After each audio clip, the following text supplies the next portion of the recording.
Alrighty, this week's Torah portion is, I don't know how really to pronounce it, I guess Ekev, something like that. There's a few key points throughout it, blessings and obedience, warning not to forget God and prosperity, the consequences of rebelling against God, the second pair of tablets, the essence of the law, and rewards for obedience.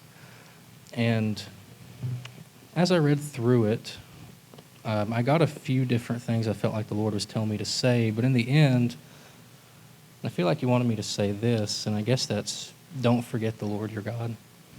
And if you look in Deuteronomy chapter 8, I'd like to just read that if I can. It says, "Every commandment which I command you today, you must be careful to observe, that you may live and multiply, and go in and possess the land of which the Lord swore to your fathers.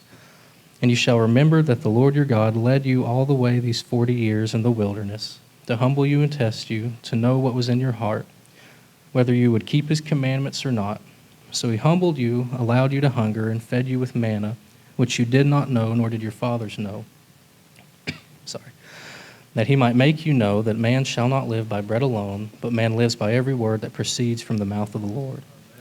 Your garments did not wear out on you, nor did your foot swell these 40 years. You should know in your heart that as a man chastens his son, so the Lord your God chastens you.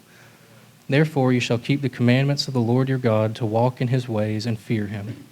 For the Lord your God is bringing you into a good land, a land of brooks of water, fountains and springs, that flow out of valleys and hills, a land of wheat and barley, of vines and fig trees and pomegranates, a land of olive oil and honey, a land in which you will eat bread without scarcity, in which you will lack nothing, a land whose stones are iron and out of whose hills you can dig copper. When you have eaten and are full, then you shall bless the Lord your God for the good land which He has given you. Beware that you do not forget the Lord your God by not keeping His commandments, His judgments, and His statutes, which I command you today.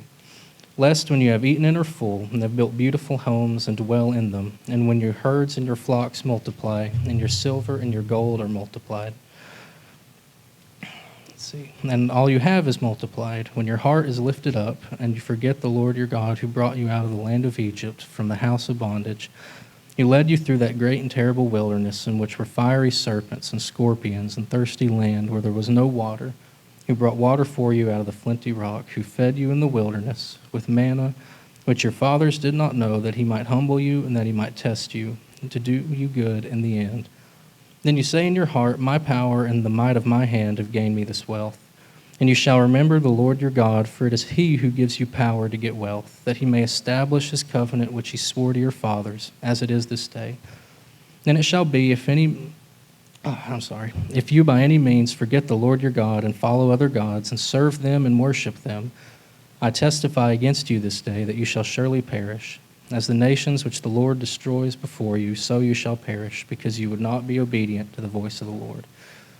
Now, as I read that, I felt like the Lord was showing me that really, even though in their situation they were going into the promised land, and they literally, came through the wilderness. One second.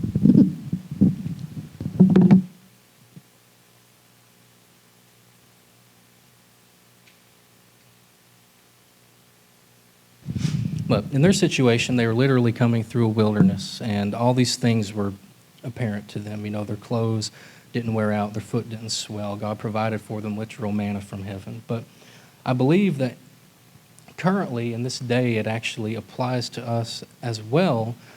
And the Lord was showing me that right now I feel like some of us, and I know me personally, are kind of in a wilderness, so to speak. Things are hard. There's a lot of trials and things going on. But all that has a purpose. And if you look in chapter 8, verse 2, it says, "And you shall remember that the Lord your God led you all the way these 40 years in the wilderness."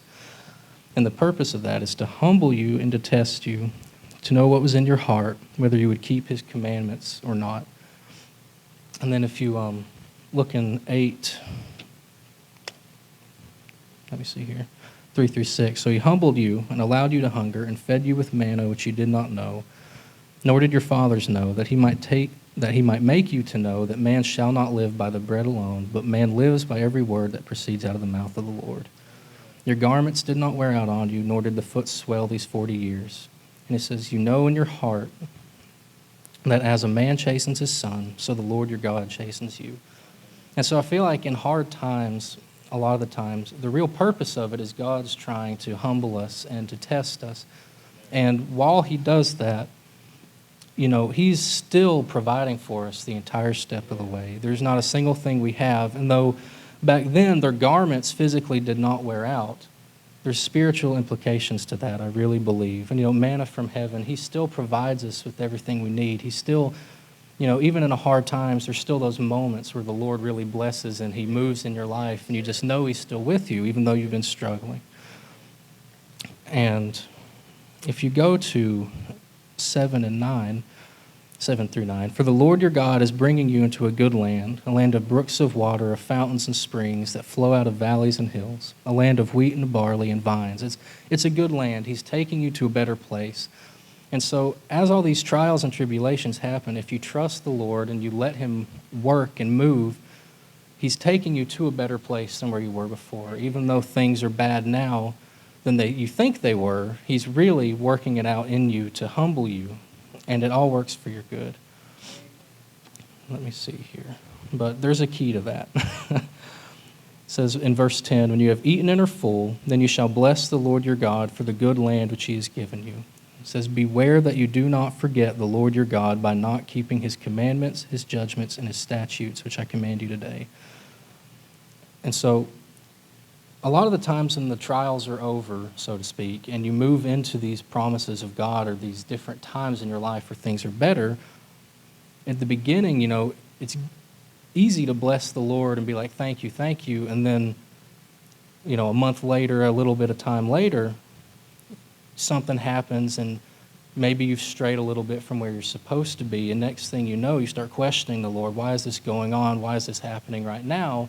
I thought you were blessing, but you forget that just a few months ago, just a little while ago, you were in a much worse place that God brought you out of. And then you start complaining about what is actually a blessing in your life. And I can see that in my own life, truly. I can. And so it really hits home with me. And let me see here. I want to read this. Let me see where it went. Okay, yeah, the end of 11.